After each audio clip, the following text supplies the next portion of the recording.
ಸೋಮಾರಿ ಕಾಗೆ. ಪಕ್ಷಿಗಳ ಗುಂಪಿನಲ್ಲಿ ಚಿಚು ಅನ್ನುವ ಒಂದು ಸೋಮಾರಿ ಕಾಗೆ ಇತ್ತು.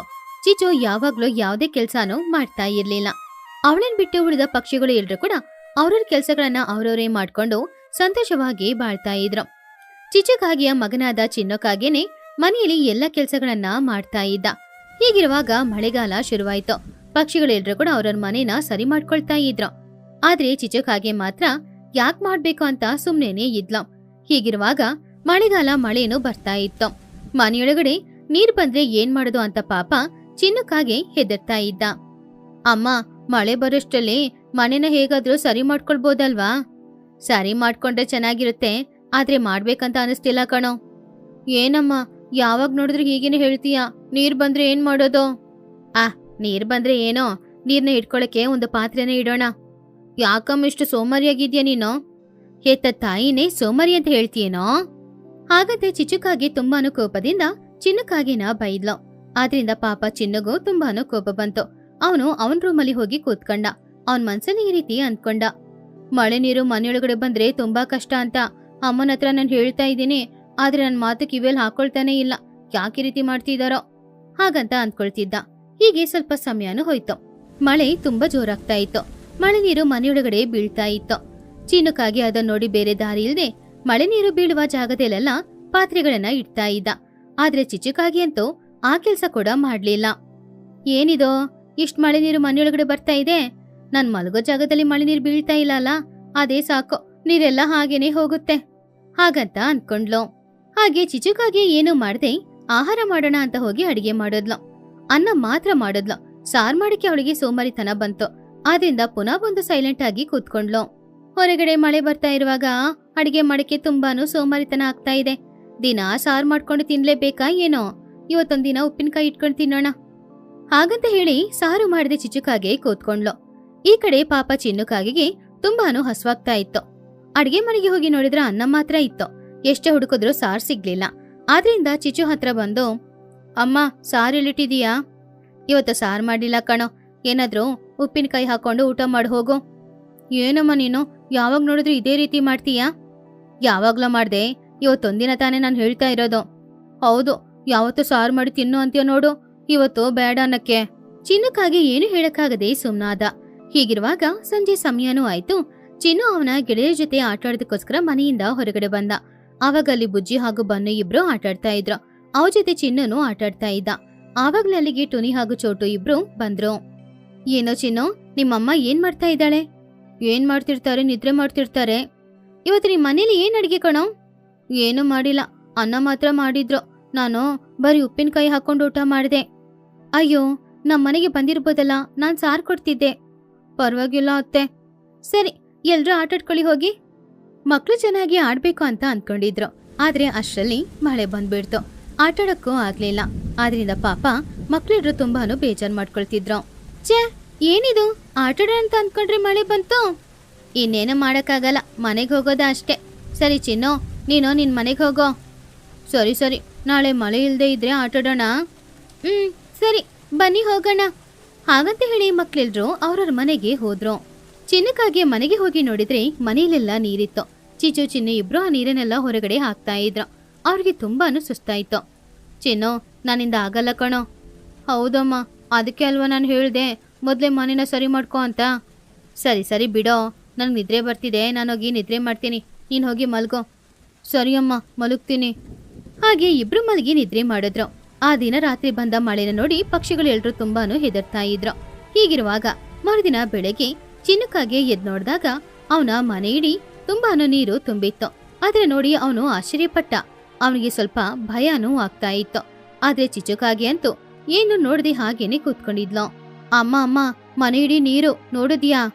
ನೋಡ್ದೆ ಕಣೋ, ಅದಕ್ಕಿವಾಗ ಏನ್ ಮಾಡಕ್ಕಾಗುತ್ತೆ ಹೇಳೋ? ಏನಮ್ಮ ಹೀಗೆ ಹೇಳ್ತಿದ್ಯಾ? ಮಂಚದಲ್ಲಿ ಕೂತ್ಕೊಳ್ಳೋ, ಏನೂ ಆಗಲ್ಲ. ನೀನ್ ಬೇರೆ ಅಮ್ಮ, ನಾನಾದ್ರೂ ಹೋಗಿ ಮಳೆ ನೀರನ್ನ ಹೊರಗಡೆ ಹಾಕ್ತೀನಿ. ಸರಿ ಕಣೋ, ಆ ಕೆಲ್ಸ ಮಾಡು. ಪಾಪ ಚಿನ್ನುಕಾಗೆ ಮಳೆ ನೀರೆಲ್ಲ ಹೊರಗಡೆ ಹಾಕ್ತಾ ಇದ್ದಾಗ ಅಲ್ಲಿಗೆ ಮಹಿ ಹದ್ದು ಬಂದ್ಲು. ಏನೋ, ಮಳೆ ನೀರೆಲ್ಲ ಮನೆಯೊಳಗಡೆ ಬಂದಿದ್ಯಾ? ಉಯ್ತಾ ಇದ್ಯಾ?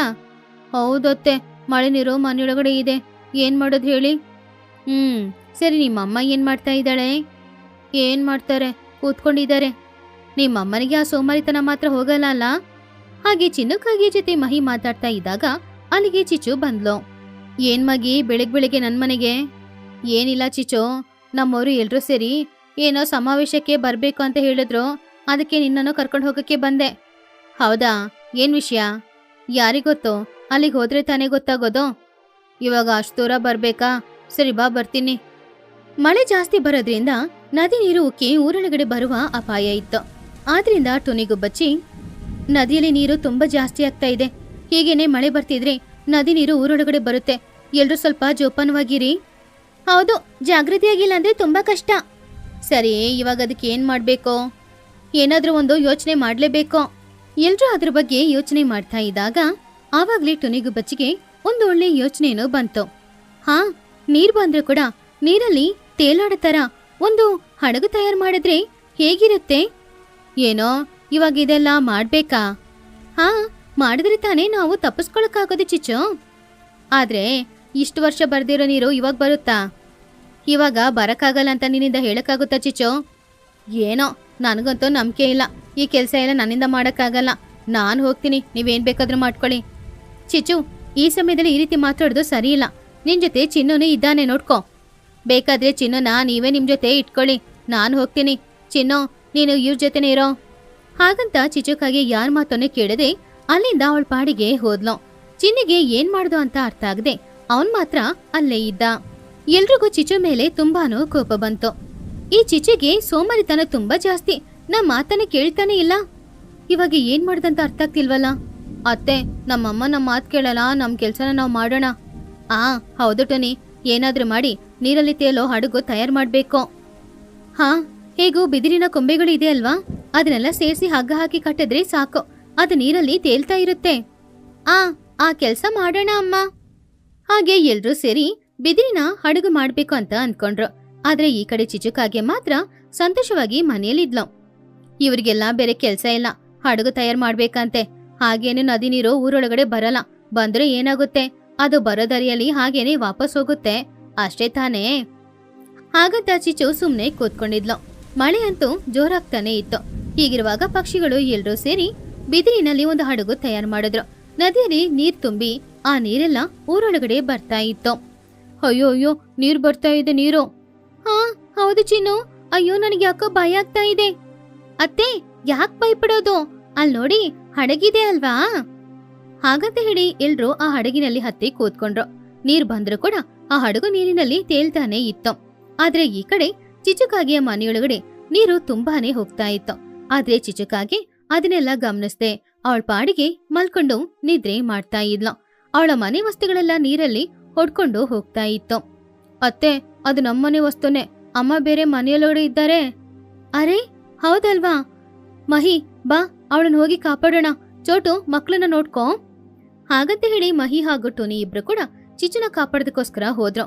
ಹೀಗಿರುವಾಗ ಸ್ವಲ್ಪ ಸಮಯದ ನಂತರ ಚಿಚುಕಾಗಿ ಕಣ್ಬಿಟ್ಟು ನೋಡಿದಾಗ ಅವಳ ಮನೆಯೊಳಗಡೆ ಇಡೀ ತುಂಬಾನೇ ನೀರಿತ್ತು. ಆ ನೀರನ್ನ ನೋಡಿ ಅವಳಿಗೆ ಏನ್ ಮಾಡ್ದು ಅಂತ ಅರ್ಥ ಆಗದೆ ತುಂಬಾನು ಹೆದರ್ತಿದ್ಲು. ಅಯ್ಯಯ್ಯೋ, ಇದೇನಪ್ಪ ಇಷ್ಟ ನೀರು ಮನೆಯೊಳಗಡೆ ಬಂದ್ಬಿಟ್ಟಿದೆ. ಎಲ್ರೂ ಆವಾಗ್ಲೇ ಹೇಳಿದ್ರು ನಾವು ಹಡಗು ಮಾಡ್ಕೊಂಡು ಅದರಲ್ಲಿ ಕೂತ್ಕೊಳ್ಳೋಣ ಅಂತ. ನಾನವ್ರ ಮಾತು ಕೇಳಲೇ ಇಲ್ಲ, ಅದಕ್ಕೆ ನನಗೆ ಈ ಶಿಕ್ಷೆನಾ? ಹಾಗಂತ ಅಂದ್ಕೊಂಡು ಅವಳು ಹೆದರ್ತಾ ಇದ್ಲು. ಹೀಗಿರುವಾಗ ಈ ಕಡೆ ಮಕ್ಕಳು ಕೂಡ ಚಿಚುಗೋಸ್ಕರ ನೋಡ್ತಾ ಇದ್ರು. ಮಳೆ ನೀರು ಜಾಸ್ತಿ ಆಗಿದ್ರಿಂದ ಪಾಪ ಚಿಚುಗಾಗಿ ಆ ಮಳೆ ನೀರಲ್ಲಿ ಕೆಳಗಡೆ ಬಿದ್ಬಿಟ್ಲು. ಸಮಯಕ್ಕೆ ಸರಿಯಾಗಿ ಟುನಿ ಹಾಗೂ ಮಹಿ ಇಬ್ರು ಆ ಕಡೆನೆ ಹೋಗಿದ್ರಿಂದ ಚಿಚುನ ಕಾಪಾಡಿ ಅವರು ಹಡಗಲ್ಲಿ ಕೂರಿಸ್ಕೊಂಡ್ರು. ಚಿಚು ಅಮ್ಮಯ್ಯ ಅಂತ ಅಂದ್ಕೊಂಡ್ಲು. ಅಮ್ಮಯ್ಯ, ನೀವು ಬಂದಿಲ್ಲ ಅಂದ್ರೆ ನನ್ ಗತಿ ಏನಾಗ್ತಿತ್ತೋ ಏನೋ. ಅದಕ್ಕೆ ಹೇಳೋದು ಚಿಚು, ಸೋಮಾರಿತನನ ಬಿಡು ಅಂತ. ಆದ್ರೆ ನೀನಂತ ಅದನ್ನ ಬಿಡೋ ತರನೇ ಕಾಣಿಸ್ತಿಲ್ಲ. ಇಲ್ಲ ಇಲ್ಲ ಟೋನಿ, ಖಂಡಿತ ನನ್ ಸೋಮಾರಿತನನ ನಾನ್ ಬಿಡ್ತೀನಿ. ಹೌದು, ಚಿನ್ನು ಹೇಗಿದ್ದಾನೆ? ಅವನಿಗೆ ಏನಿಲ್ಲ, ಅವನ್ ಚೆನ್ನಾಗೇ ಇದ್ದಾನೆ. ಹಾಗೆ ಚಿಚುಕಾಗಿನ ಕರ್ಕೊಂಡು ಅವರು ಪುನಃ ವಾಪಸ್ ಹೋದ್ರು. ಚಿಚುನ ನೋಡಿ ಚಿನ್ನು ತುಂಬಾನೇ ಸಂತೋಷಪಟ್ಟ. ಮಕ್ಳೆಲ್ರೂ ಕೂಡ ಸಂತೋಷಪಟ್ರು. ಹಾಗೆ ಆ ಮಳೆಯಲ್ಲಿ ಅವರು ಬಿದಿರಿನ ಹಡಗು ಮಾಡ್ಕೊಂಡು ಯಾವುದೇ ತೊಂದ್ರೆನೂ ಇಲ್ಲದೆ ಅದರಲ್ಲೇ ಇದ್ರು. ಪಕ್ಷಿಗಳು ಬಾಳ್ತಾ ಇದ್ದ ಊರಿನಲ್ಲಿ ಸುಮಾರು ಮನೆಗಳು ಇತ್ತು. ಅದರಲ್ಲಿ ಟುನಿಗುಬ್ಬಚ್ಚಿಯ ಮನೆ ತುಂಬಾ ಚಿಕ್ಕ ಮನೆ, ಹಳೆ ಮನೆ ಕೂಡ. ಯಾವಾಗ ಬೀಳುತ್ತೆ ಅಂತ ಅವಳಿಗೂ ಗೊತ್ತಿರ್ಲಿಲ್ಲ. ಆದ್ರಿಂದ ಪಾಪ ಟುನಿ ಯಾವಾಗ ಏನಾಗುತ್ತೋ ಅಂತ ಯೋಚನೆ ಮಾಡ್ಕೊಂಡೇ ಬಾಳ್ತಾ ಇದ್ಲು. ಅವಳು ಕಷ್ಟಪಟ್ಟು ದುಡಿಯೋ ಹಣ ಎಲ್ಲ ಮನೆ ಖರ್ಚಿಗೆನೆ ಸರಿ ಹೋಗ್ತಾ ಇತ್ತು. ಊರಿನಲ್ಲಿ ಪಕ್ಷಿಗಳೆಲ್ಲರೂ ಅವಳ ಹಳೆ ಮನೆಯನ್ನು ನೋಡಿ ತಮಾಷೆ ಮಾಡಿ ನಗಾಡ್ತಾ ಇದ್ರು. ಏನಾದ್ರೂ ಒಂದು ಹೇಳಿ ಟುನಿ ಮನ್ಸನ್ನ ಗಾಯ ಮಾಡ್ತಾನೆ ಇದ್ರು. ಟುನಿಯ ಮಗಳಾದ ಬುಜ್ಜಿಗುಬ್ಬಚ್ಚಿ ಎಲ್ಲರ ಮನೆಗಳನ್ನ ನೋಡಿ ಅವಳ ಮನೆ ಕೂಡ ಅದೇ ರೀತಿ ಇದ್ರೆ ಚೆನ್ನಾಗಿರುತ್ತೆ ಅಂತ ಆಸೆ ಪಡ್ತಿದ್ಲು. ಎಲ್ರ ಮನೆನೂ ತುಂಬಾ ಚೆನ್ನಾಗಿದೆ, ನಮ್ಗೂ ಇದೇ ರೀತಿ ಮನೆ ಇದ್ರೆ ತುಂಬಾ ಚೆನ್ನಾಗಿರ್ತಿತ್ತು. ಆದ್ರೆ ಏನ್ ಮಾಡೋದು, ನಾ ಬಾಳ್ತಾ ಇರೋ ಮನೆ ತುಂಬಾ ಚಿಕ್ಕ ಮನೆ. ಆ ಮನೇನ ನೋಡಿ ಎಲ್ರು ತುಂಬಾ ತಮಾಷೆನೂ ಮಾಡ್ತಾ ಇದ್ದಾರೆ. ಹಾಗಂತ ಅನ್ಕೊಂಡು ಬುಜ್ಜಿಗುಬ್ಬಚ್ಚಿ ಅಲ್ಲಿಂದ ಮನೆಗೆ ಹೋದ್ಲು. ಆವಾಗ ಮನೆಯಲ್ಲಿ ಟುನಿಗುಬ್ಬಚ್ಚಿ ಮನೆ ಕೆಲ್ಸ ಎಲ್ಲ ಮಾಡ್ತಿದ್ಲು. ಅಮ್ಮ, ಹೊಸ ಮನೆ ಕಟ್ಟೋದು ಯಾವಾಗ ಅಮ್ಮ? ಯಾಕ್ ಬುಜ್ಜಿ, ಇದ್ದಕ್ಕಿದ್ದಂತೆ ಈ ರೀತಿ ಕೇಳ್ತಾ ಇದೀಯ ನೀನು? ನಾವಿರೋದು ಹಳೆ ಮನೆ. ಈ ಹಳೆ ಮನೆಯಲ್ಲಿ ಎಷ್ಟ್ ದಿನ ಅಂತ ಬಾಳಕ್ಕಾಗುತ್ತೆ ಹೇಳು? ನಮ್ಮ ಹತ್ರ ಇರೋದನ್ನ ಇಟ್ಕೊಂಡು ಬಾಳ್ಬೇಕಲ್ವಾ? ನಿಜಾನೇ? ಹೊಸ ಮನೆ ಕಟ್ಟಕ್ಕೆ ಎಷ್ಟಮ್ಮ ಖರ್ಚಾಗುತ್ತೆ? ಗೊತ್ತಿಲ್ಲ ಬುಜ್ಜಿ, ಜಾಸ್ತಿ ಆಗುತ್ತೆ. ಅದಕ್ಕೆ ಅಲ್ವಾ ನಾನು ಹೊಸ ಮನೆ ಕಟ್ಟದೇ ಇರೋದು. ಯಾವತ್ತಾದ್ರೂ ಒಂದಿನ ನಾವು ಹೊಸ ಮನೆ ಕಟ್ಲೇಬೇಕಮ್ಮ. ಹಾಗೆ ಅವರಿಬ್ರು ಮಾತಾಡ್ಕೊಳ್ತಾ ಇದ್ರು. ಬುಜ್ಜಿಗುಬ್ಬಚ್ಚಿಗೆ ಅವಳ ತಾಯಿಯ ಪರಿಸ್ಥಿತಿ ಚೆನ್ನಾಗಿ ಗೊತ್ತಿತ್ತು. ಆದ್ರಿಂದ ತಾಯಿಯನ್ನ ಏನು ಹೇಳಕ್ಕಾಗ್ಲೂ ಇಲ್ಲ. ಆದ್ರೂ ಕೂಡ ಎಲ್ರೂ ತಮಾಷೆ ಮಾಡೋದ್ರಿಂದ ಅವರಿಗೋಸ್ಕರ ಒಂದು ಹೊಸ ಮನೆ ಕಟ್ಬೇಕು ಅಂತ ಹೊರಗಡೆ ಹೋಗಿ ಕೂತ್ಕೊಂಡು ಯೋಚನೆ ಮಾಡ್ತಾ ಇದ್ಲು. ಬುಜ್ಜಿ ಆ ರೀತಿ ಯೋಚನೆ ಮಾಡ್ತಿರೋದನ್ನ ನೋಡಿ ಟುನಿ ಅವಳ ಮನ್ಸಲ್ಲಿ, ಪಾಪ ಬುಜ್ಜಿಗೆ ಹೊಸ ಮನೇಲಿ ಇರ್ಬೇಕು ಅಂತ ಆಸೆ ಆಗ್ತಾ ಇದೆ. ನಾನು ಅದಕ್ಕೆ ಎಷ್ಟೋ ಪ್ರಯತ್ನಗಳನ್ನ ಮಾಡ್ತಾ ಇದ್ದೀನಿ. ಆದ್ರೆ ಏನ್ ಮಾಡೋದು, ಎಷ್ಟೇ ಕಷ್ಟಪಟ್ರು ಮನೆ ಕಟ್ಟಕ್ಕಾಗ್ತಾನೆ ಇಲ್ಲ. ಏನಾದ್ರೂ ಮಾಡಿ ಮನೆ ಕಟ್ಬೇಕು, ಇಲ್ಲಾಂದ್ರೆ ಕಷ್ಟಪಡ್ತಾಳೆ ಹಾಗಂತ ಅನ್ಕೊಳ್ತಿದ್ಲು. ಈ ಕಡೆ ಬುಜ್ಜಿಗುಬ್ಬಚ್ಚಿ ತುಂಬಾನು ಬೇಜಾರಿಂದ ಮನೆ ಹೊರಗಡೆ ಕೂತ್ಕೊಂಡಿದ್ಲು. ಅವಳನ್ನ ನೋಡಿ ಟುನಿ ತುಂಬಾನು ಬೇಜಾರ್ ಮಾಡ್ಕೊಳ್ತಾ ಇದ್ಲು. ಹೇಗಾದ್ರೂ ಅವಳನ್ನ ಸಮಾಧಾನ ಮಾಡ್ಬೇಕು ಅಂತ ಅವಳತ್ರ ಸಂತೋಷವಾಗಿ ಮಾತಾಡೋದಕ್ಕೋಸ್ಕರ ಹೊರಗಡೆ ಬಂದ್ಲು. ಏನ್ ಬುಜ್ಜಿ, ಇನ್ನು ಮನೆ ಬಗ್ಗೆನೇ ಯೋಚನೆ ಮಾಡ್ತಾ ಇದೀಯಾ? ಹೌದಮ್ಮ, ನಮ್ಮ ಹತ್ರ ಅಷ್ಟು ಹಣ ಇಲ್ಲ. ಆದ್ರೆ ಒಂದು ಒಳ್ಳೆ ಮನೆ ಇರೋದು ಒಳ್ಳೇದೇ ಅಲ್ವಾ? ಅದಕ್ಕೆ ಹಣ ಖರ್ಚಾಗ್ದೆ ಹೊಸ ಮನೆ ಹೇಗೆ ಕಟ್ಟೋದು ಅಂತ ಯೋಚನೆ ಮಾಡ್ತಾ ಇದ್ದೀನಿ. ಚೆನ್ನಾಗಿದೆ, ಅದೆಲ್ಲ ನಡೆಯೋ ವಿಷಯನಾ? ಅದ್ರ ಬಗ್ಗೆ ಯೋಚನೆ ಮಾಡ್ಬೇಡ. ಹೀಗಿರುವಾಗ ಆವಾಗ್ಲೇ ಚಿಚುಕಾಗೆ ಅವಳ ಮನೆಯಿಂದ ಹೊರಗಡೆ ಬರ್ತಾ ಇದ್ಲು. ಅವರಿಬ್ರನ್ನ ನೋಡೋದ್ಲು. ಏನಾದ್ರೂ ಹೇಳ್ಬೇಕು ಅಂತ ಅವಳು ಅಂದ್ಕೊಂಡ್ಲು. ಏನ್ ಟುನಿ, ಇನ್ನೂ ನೀನು ಹೊಸ ಮನೆ ಕಟ್ಕೊಳ್ಳಿಲ್ವಾ? ಇಲ್ಲ ಚಿಚು, ನನ್ನ ಹತ್ರ ಹಣ ಇಲ್ಲ.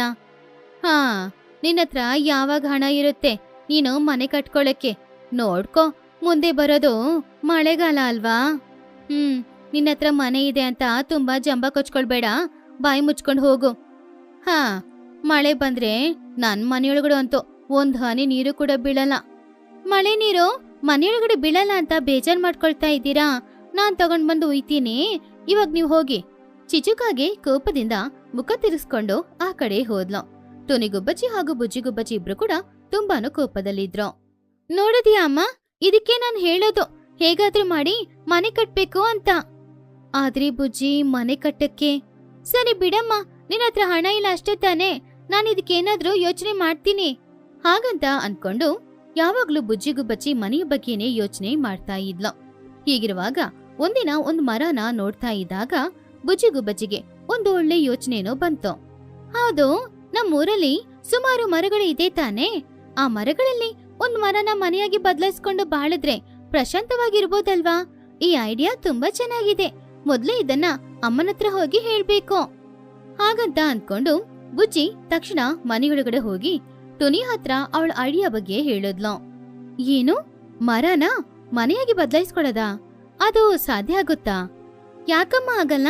ದೊಡ್ಡ ದೊಡ್ಡ ಮರಗಳಿದೆಲ್ಲ, ಅದ್ರಲ್ಲಿ ಒಂದ್ ಮರನ ಮನೆಯಾಗಿಸ್ಕೊಂಡು ನಾವು ಅದ್ರಲ್ಲಿ ಬಾಳ್ಬೋದು. ಮಳೆ ನೀರು ಕೂಡ ಒಳಗಡೆ ಬರಲ್ಲ ಅಲ್ವಾ? ಅದೂನು ನಿಜಾನೇ. ಹಾಗಾದ್ರೆ ಸರಿ ಬಾ, ಒಂದು ಒಳ್ಳೆ ಮರ ನೋಡಿ ಅದನ್ನ ಮನೆಯಾಗಿ ಬದಲಾಯಿಸ್ಕೊಳ್ಳೋಣ. ಸರಿ ಬುಜ್ಜಿ, ನೀನ್ ಹೇಳಿದಾಗೇನೆ ಮಾಡೋಣ. ಹಾಗೆ ಟುನಿಗುಬ್ಬಚ್ಚಿ ಒಪ್ಕೊಂಡಿದ್ರಿಂದ ಬುಜ್ಜಿಗುಬ್ಬಚ್ಚಿ ತುಂಬಾನು ಸಂತೋಷ ಪಟ್ಲು. ಹಾಗೆ ಅವರಿಬ್ರು ಒಂದ್ ಮರದ ಮನೆ ಕಟ್ಟೋದಕ್ಕೋಸ್ಕರ ಊರೊಳಗಡೆ ಮರನ ಹುಡ್ಕೊಂಡು ಹೋಗ್ತಾ ಇದ್ರು. ಆವಾಗ ಊರಿಂದ ಸ್ವಲ್ಪ ದೂರದಲ್ಲಿ ಒಂದು ದೊಡ್ಡ ಮರ ಇರೋದನ್ನ ನೋಡಿದ್ರು. ಬುಜ್ಜಿ, ಅಲ್ ನೋಡಿದ್ಯಾ? ಆ ಮರ ದೊಡ್ಡದಾಗಿದೆ. ಮನೆ ಕಟ್ಟಿಗೆ ಆ ಮರ ಸರಿ ಇರುತ್ತೆ ಅಲ್ವಾ? ಹೌದಮ್ಮ, ಆ ಮರ ಚೆನ್ನಾಗಿದೆ. ಇವಾಗ ಈ ಮರನ ಮನೆಯಾಗಿ ಬದಲಾಯಿಸ್ಕೊಳ್ಳೋದು ಹೇಗೆ ಬುಜ್ಜಿ? ಏನಮ್ಮ ಇದೆ, ಮರದೊಳಗಡೆ ನಾವು ಕೆತ್ತಿದ್ರೆ ಅದು ಮನೆ ತರ ಬದಲಾಗುತ್ತೆ. ಆವಾಗ ಈ ಊರಲ್ಲಿ ಎಲ್ಲರ ಹತ್ರ ಇರತ್ತನ ನಮ್ಗೂ ಒಂದು ಒಳ್ಳೆ ಮನೆ ಇರುತ್ತೆ. ಆ ಮನೆ ತುಂಬಾ ಸ್ಟ್ರಾಂಗ್ ಆಗಿನೇ ಇರುತ್ತೆ. ಹೌದ್ ಬುಜ್ಜಿ, ಸರಿ ಬಾ, ಇವಾಗ್ಲೇ ನಾವ್ ಕೆಲ್ಸ ಶುರು ಮಾಡೋಣ ಹಾಗಂತ ಅನ್ಕೊಂಡು ಟುನಿ ಹಾಗೂ ಬುಜ್ಜಿ ಇಬ್ರು ಸೇರಿ ಆ ಮರನ ಕಡಿಯಕ್ಕೆ ಶುರು ಮಾಡಿದ್ರು. ತುಂಬಾನೇ ಕಷ್ಟಪಟ್ಟು ಆ ಮರವನ್ನು ಮನೆಯಾಗಿ ಬದಲಾಯಿಸ್ತಾ ಇದ್ರು. ಹೀಗಿರುವಾಗ ಆ ಕಡೆ ಬಂದ ಮಹಿ ಹದ್ದು ಅವರಿಬ್ರನ್ನು ಕೂಡ ನೋಡಿ, ಏನಿದೋ ನೀವಿಬ್ರು ಇಲ್ಲಿ ಏನಿ ಮಾಡ್ತಾ ಇದ್ದೀರಾ? ಈ ಮರನ ಮನೆಯಾಗಿ ಬದಲಾಯಿಸ್ಕೊಳ್ತಿದೀವಿ. ಏನೋ ಅದನ್ ಬಿಟ್ರೆ ನಿಮ್ಮಿಂದ ಏನ್ ಮಾಡಕ್ಕಾಗುತ್ತೆ? ಆದ್ರೆ ಈ ಕೆಲ್ಸ ಎಲ್ಲ ಬೇಕಾ ನಿಮ್ಗೆ? ಈ ಮರದ ಮನೆ ಮಳೆ ಬಂದ್ರೆ ಹೊಡ್ಕೊಂಡು ಹೋಗುತ್ತೆ. ನಮ್ ಮನೆಗಳ ತರ ಸ್ಟ್ರಾಂಗ್ ಆಗಿ ಏನು ಇರಲ್ಲ. ಏನಾದ್ರೂ ನಾವ್ ನೋಡ್ಕೊಳ್ತೀವಿ ಆಂಟಿ, ನಿಮ್ಗೇನ್ ಕಷ್ಟ? ನೀವ್ ಹೋಗಿ ಆಂಟಿ. ಚಿಕ್ಕ ಹುಡುಗಿ ಬಾಯಿ ಮಾತ್ರ ಎಷ್ಟು ದೊಡ್ಡದಾಗಿ ಬೆಳೆದಿದೆ ನೋಡು. ಹಾಗೆ ಮಹಿ ಹದ್ದು ಅಲ್ಲಿಂದ ಹೋಗ್ಬಿಡ್ತು. ಆಮೇಲೆ ಟುನಿಗುಬ್ಬಚ್ಚಿ ಹಾಗೂ ಬುಜ್ಜಿಗುಬ್ಬಚ್ಚಿ ಇಬ್ರು ಸೇರಿ ಪುನಃ ಅವ್ರ ಕೆಲ್ಸನ ಶುರು ಮಾಡಿದ್ರು. ಅಮ್ಮ, ಎಲ್ಲರ ಮನೆಗಿಂತ ನಮ್ ಮನೆ ಚೆನ್ನಾಗಿರ್ಬೇಕಮ್ಮ. ಆ ಬುಜ್ಜಿ, ಚೆನ್ನಾಗಿರುತ್ತೆ. ಮನೆಗೆ ಬಾಗಿಲು ಕಿಟಕಿ ಎಲ್ಲಾನು ಇಡ್ತೀನಿ. ಸರಿ, ಇನ್ ಮುಂದೆ ನಾವು ಎಲ್ಲೇ ಇರ್ಬೇಕು. ಹಾಗೆ ಇಬ್ರು ಸೇರಿ ಆ ಮರದೊಳಗಡೆ ಎಲ್ಲಾನು ಕೆತ್ತಿದ್ರು. ಆಮೇಲೆ ಟುನಿಗುಬ್ಬಚ್ಚಿ ಆ ಮನೆಗೆ ಬಾಗಿಲು ಕಿಟಕಿ ಎಲ್ಲಾನು ಸೆಟ್ ಮಾಡಿ ಹಾಕಿ ನೋಡಿದ್ಲು. ಎಲ್ಲಾನು ಕರೆಕ್ಟ್ ಆಗಿತ್ತು. ಆ ಮನೇನ ನೋಡಿ ಅವರಿಬ್ರು ತುಂಬಾನು ಖುಷಿಯಾದ್ರು. ಅಮ್ಮ, ನಮ್ ಮನೆ ಎಷ್ಟು ಚೆನ್ನಾಗಿದೆ ಅಲ್ವಾ? ಹಾ ಹೌದ್ ಪೂಜಿ, ಚೆನ್ನಾಗಿದೆ. ಇಷ್ಟ್ ಚೆನ್ನಾಗಿ ಬರುತ್ತೆ ಅಂತ ನಾನ್ ಕೂಡ ಅನ್ಕೊಂಡಿರ್ಲಿಲ್ಲ. ಅಮ್ಮಯ್ಯ, ಹೇಗೋ ಒಂದ್ ಹೊಸ ಮನೆನ ಕಟ್ಟಿ ಆಯ್ತು. ಮುಂದೆ ಮಳೆ ಬಂದ್ರೆ ಕೂಡ ನಾವು ಯಾವ್ದ್ರ ಬಗ್ಗೆನೇ ಚಿಂತೆ ಪಡ್ಬೇಕಾಗಿದ್ದೇನಿಲ್ಲ. ಹಾಗೆ ಅವರಿಬ್ರು ಕೂಡ ಆ ಮನೆಯಲ್ಲೇ ವಾಸ ಮಾಡ್ತಾ ಇದ್ರು. ಹೀಗಿರುವಾಗ ಮಳೆಗಾಲ ಶುರುವಾಯ್ತು. ಎಲ್ಲ ಪಕ್ಷಿಗಳಿಗೂ ಮನೆ ಇರೋದ್ರಿಂದ ಅವರೆಲ್ಲರೂ ತುಂಬಾನು ಧೈರ್ಯದಿಂದ ಇದ್ರು. ಆದ್ರೆ ಮಳೆಯಂತೂ ಜೋರಾಗಿ ಬರ್ತಾ ಇತ್ತು. ಸ್ವಲ್ಪನೂ ನಿಲ್ಲೋ ತರನೇ ಕಾಣಿಸ್ತಾ ಇತ್ತಿಲ್ಲ. ಆದ್ರಿಂದ ಪಕ್ಷಿಗಳೆಲ್ಲರೂ ಆ ಮಳೆನ ನೋಡಿ ತುಂಬಾನು ಹೆದರ್ತಾ ಇದ್ರು. ಅಮ್ಮ, ಪ್ರವಾಹದ ನೀರು ತುಂಬಾ ಜಾಸ್ತಿನೇ ಬರ್ತಾ ಇದೆ ಅಲ್ವಾ? ಹೌದು ಬುಜ್ಜಿ, ಬರ್ತಾ ಇದೆ. ಆದ್ರೆ ಇಲ್ಲಿವರೆಗೂ ನೀರ್ ಖಂಡಿತ ಬರಲ್ಲ. ಒಂದ್ ವೇಳೆ ಇವಾಗ ಊರಿನೊಳಗಡೆ ನೀರು ತುಂಬಾನೇ ಬಂದಿರುತ್ತೆ ತಾನೆ? ಹೌದ್ ಬುಜ್ಜಿ, ನಾವ್ ಮಾತ್ರ ಹಳೆ ಮನೇಲಿ ಇದ್ದಿದ್ರೆ ಆಮೇಲೆ ಅಷ್ಟೇ ನಮ್ ಪರಿಸ್ಥಿತಿ. ಒಳ್ಳೇದಾಯ್ತು, ಇವಾಗ ನಾವು ಇಬ್ರು ಹೊಸ ಮನೆಯಲ್ಲಿ ಇರೋದು. ಹಾಗೆ ಅವರಿಬ್ರು ತುಂಬಾ ಜೋಪಾನವಾಗಿ ಇದ್ರು. ಹೀಗಿರುವಾಗ ಪ್ರವಾಹದ ನೀರೆಲ್ಲ ಊರೊಳಗಡೆ ಹೆಚ್ಚಾಗಿ ಬಂದಿದ್ರಿಂದ ಪಕ್ಷಿಗಳ ಮನೆಯೆಲ್ಲ ನೀರಲ್ಲಿ ಮುಳುಗೋಗ್ತಾ ಇತ್ತು. ಪಕ್ಷಿಗಳಿಗೆ ಏನ್ ಮಾಡುದು ಅಂತಾನೂ ಅರ್ಥ ಆಗ್ತಾ ಇಲ್ಲ. ಎಲ್ಲಿಗೋಗೋದು ಅಂತಾನೂ ಅವ್ರಿಗೆ ಗೊತ್ತಾಗ್ತಿರ್ಲಿಲ್ಲ. ಅಯ್ಯೋ ಮಹಿ, ಈ ಪ್ರವಾಹದಲ್ಲಿ ಎಲ್ರೂ ಮನೆನೂ ಹೊಡ್ಕೊಂಡು ಹೋಗ್ತಾ ಇದೆ. ಹೌದೌದು, ನನ್ ಮನೆನೂ ಹೊಡ್ಕೊಂಡು ಹೋಯ್ತು. ಏನ್ ಮಾಡೋದು ಅಂತ ಅರ್ಥನೇ ಆಗ್ತಾ ಇಲ್ಲ. ಹಾ, ನನ್ ಮನೆನೂ ಹೊಡ್ಕೊಂಡು ಹೋಯ್ತು. ಇಲ್ಲಿ ಯಾರ ಮನೇನೂ ಇಲ್ಲ. ಅಯ್ಯೋ, ಇವಾಗ ಎಲ್ಲಿಗೋಗೋದು ಎಲ್ಲಿ ಉಳ್ಕೊಳ್ಳೋದು ಏನು ಅರ್ಥನೇ ಆಗ್ತಿಲ್ವಲ್ಲ. ಹಾಗಂತ ಅಂದ್ಕೊಳ್ತಾ ಇದ್ರು. ಈ ಕಡೆ ಟುನಿ ಹಾಗೂ ಬುಜ್ಜಿಯ ಮನೆಯ ಹತ್ತಿರಾನು ಆ ಪ್ರವಾಹದ ನೀರು ಬಂತು. ಆದ್ರೆ ಆ ನೀರು ಮನೆಯೊಳಗಡೆ ಹೋಗ್ಲಿಲ್ಲ. ಅದನ್ನ ನೋಡಿ ಟುನಿ ಬುಜ್ಜಿ ಇಬ್ರು ಕೂಡ ತುಂಬಾನು ಸಂತೋಷ ಪಟ್ರು. ಅಮ್ಮಯ್ಯ, ನಮ್ ಮನೆಗಂತೂ ಏನೂ ಆಗ್ಲಿಲ್ಲ. ಮತ್ತೆ ಏನಮ್ಮ ಅಂದ್ಕೊಂಡೆ? ನಮ್ಮ ಮರದ ಮನೆ ಅಂದ್ರೆ? ಆದ್ರೆ ಊರಲ್ಲಿರುವವರ ಮನೆಗಳು ಏನಾಯ್ತು ಗೊತ್ತಿಲ್ವಲ್ಲ. ಅವ್ರು ಯಾವಾಗ್ಲೂ ನಮ್ ಬಗ್ಗೆ ಯೋಚನೆ ಮಾಡಿದ್ದೇ ಇಲ್ವಲ್ಲಮ್ಮ. ತಮಾಷೆ ಮಾಡ್ತಾ ಇದ್ರು ಯಾವಾಗ್ಲೂ. ಅವ್ರ ಬಗ್ಗೆ ನಾವ್ಯಾಕೆ ಯೋಚನೆ ಮಾಡ್ಬೇಕು? ಹಾಗೆ ಹೇಳ್ಬಾರ್ದು ಬುಜ್ಜಿ. ಹಾಗೆ ಇಬ್ರು ಮಾತಾಡ್ತಾ ಇದ್ರು. ಹೀಗಿರುವಾಗ ಈ ಕಡೆ ಪಕ್ಷಿಗಳೆಲ್ರು ಈ ರೀತಿ ಮಾತಾಡ್ಕೊಳ್ತಿದ್ರು. ಹೌದು, ಈ ಟುನಿ ಅಲ್ಲೆಲ್ಲೋ ಒಂದು ಮರದ ಮನೆ ಕಟ್ಕೊಂಡಿದ್ಲೋ. ಅಲ್ಲಿ ನೀರೇನೋ ಅಷ್ಟು ಹೋಗ್ಲೂ ಇಲ್ಲ. ನಾವ್ ಹೋಗಿ ಆ ಮನೆನ ನೋಡೋಣ್ವಾ? ಒಂದ್ ವೇಳೆ ಅವಳು ನಮ್ಗೇನಾದ್ರೂ ಸಹಾಯ ಮಾಡ್ತಾಳ? ಆದ್ರೆ ನಾವು ಅವಳನ್ನ ಬಾಯಿಗೆ ಬಂದ ಹಾಗೆ ಬೈದಿದೀವಿ ಅಲ್ವಾ? ಹೌದು, ಆದ್ರೆ ಒಂದ್ ವೇಳೆ ಅವಳು ನಮ್ಗೆ ಸಹಾಯ ಮಾಡಿದ್ರು ಮಾಡ್ಬೋದು. ಹಾಗಂತ ಅಂದ್ಕೊಂಡು ಪಕ್ಷಿಗಳೆಲ್ರು ಟುನಿಗುಬ್ಬಚ್ಚಿಯ ಮನೆಗೆ ಹೋದ್ರು. ಅವರನ್ನ ನೋಡಿ ಟುನಿ ಹಾಗೂ ಬುಜ್ಜಿ ಇಬ್ರು ಆಶ್ಚರ್ಯಪಟ್ರು. ಏನು, ಎಲ್ರು ಇಲ್ಲಿಗೆ ಬಂದಿದ್ದೀರಾ? ಇವಾಗ ಏನ್ ಹೇಳಕ್ಕೆ ಬಂದಿದ್ದೀರಾ? ಏನು ಹೇಳಕ್ಕಲ್ಲ ಬುಜ್ಜಿ, ನೀವು ಸಹಾಯ ಮಾಡ್ತೀರಾ ಏನೋ ಅಂತ. ಏನು, ಏನಾಯ್ತು ಚೋಟು? ನಮ್ ಮನೆಗಳೆಲ್ಲ ನೀರಲ್ಲಿ ಹೊಡ್ಕೊಂಡು ಹೋಯ್ತು ಟುನಿ. ಅದಕ್ಕೆ ಉಳ್ಕೊಳಕ್ಕೆ ನಮ್ಗೆ ಎಲ್ಲೋ ಜಾಗನೇ ಇಲ್ಲ. ಹೌದು, ನಾವು ನಿನ್ನ ಬಾಯಿಗೆ ಬಂದ ಹಾಗೆ ಬೈದಿದೀವಿ. ಅದನ್ನೆಲ್ಲ ಮನ್ಸಲ್ಲಿ ಇಟ್ಕೊಳ್ಬೇಡ. ಅರೆ, ಇವಾಗ ಯಾಕೆ ಮಹಿ ಆ ಮಾತೆಲ್ಲ? ಇಲ್ಲ ಟೋನಿ, ನಾವ್ ಮಾಡಿದ್ದೋ ತಪ್ಪು. ದಯವಿಟ್ಟು ನಮ್ಮನ್ನ ಕ್ಷಮಿಸ್ಬಿಡೋ. ಹೋಗಕ್ಕೆ ಜಾಗ ಇಲ್ಲ. ನಿನ್ ಮನೇಲಿ ಸ್ವಲ್ಪ ಜಾಗ ಕೊಡ್ತೀಯಾ? ಅರೆ, ಅದ್ರಲ್ಲೇನಿದೆ ಅಂತೆ? ಬನ್ನಿ ಎಲ್ರು ಎಲ್ಲೇ ಇರಿ. ಹಾಗೆ ಟುನಿಗುಬ್ಬಚ್ಚಿ ಕಷ್ಟ ಅಂತ ಬಂದವರಿಗೆ ಅವಳ ಮನೆಯಲ್ಲಿ ಜಾಗ ಕೊಟ್ಲು. ಅವ್ರೆಲ್ರು ಕೂಡ ಅದನ್ನ ನೋಡಿ ತುಂಬಾನು ಸಂತೋಷ ಪಟ್ರು. ಹಾಗೆ ಅವ್ರೆಲ್ರು ಆ ಮರದ ಮನೆಯಲ್ಲೇ ವಾಸ ಮಾಡ್ತಾ ಇದ್ರು.